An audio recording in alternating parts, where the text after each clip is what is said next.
भगवान श्री कृष्ण बचपन में बहुत शरारती थे। कभी गोपियों की मटकी फाड़ दिया करते थे तो कभी बछड़ों को गायों का पूरा दूध पिला देते थे।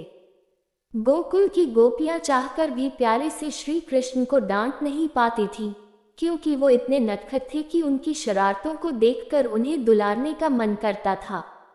कान्हा की ऐसी ही लीलाओं में से माखन चारी की थी। ये तो सभी का मालूम है कन्हैया को मक्खन कितना पसंद था। माता यशोदा कृष्ण को जो मक्खन देती थी उससे उनका मन नहीं भरता था। इसलिए मैया जहाँ भी मक्खन रखती कृष्ण चुपके से गांव के बच्चों के साथ आकर सारा मक्खन खा जाते थे। ऐसा कई दिनों तक चलता रहा। जब मैया को कुछ समझ नहीं आया कि माखन कौन चुरा रहा है, तो उन्होंने एक दिन चुपके से मक्खन से भरे छोटे छोटे घड़ों को रस्सी के सहारे ऊपर टांग दिया। लेकिन श्री कृष्ण की नजरों से क्या छुप सकता है, उन्होंने माता को मक्खन रखते हुए देख लिया। अब समस्या ये थी कि मक्खन तक कैसे पहुंचा जाए। काफी सोचने के बाद उन्होंने सभी दोस्तों को इकट्ठा किया और बोले कि सभी एक घेरा बनाओ और उसके ऊपर चढ़कर मक्खन निकाला जाएगा।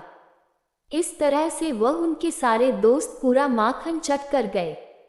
इसके बाद मैया ने सोचा कि आज तो मैं पता करके ही रहूंगी कि आखिर मक्खन को कौन चुरा कर ले जाता है।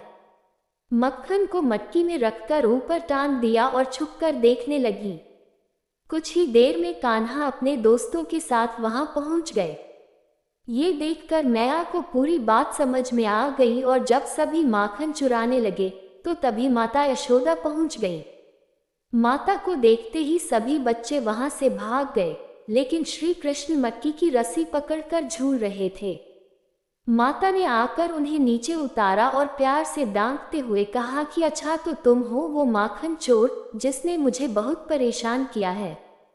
कृष्ण माता को देखकर हंसने लगे और बोले, मैया मैं नहीं माखन खायो।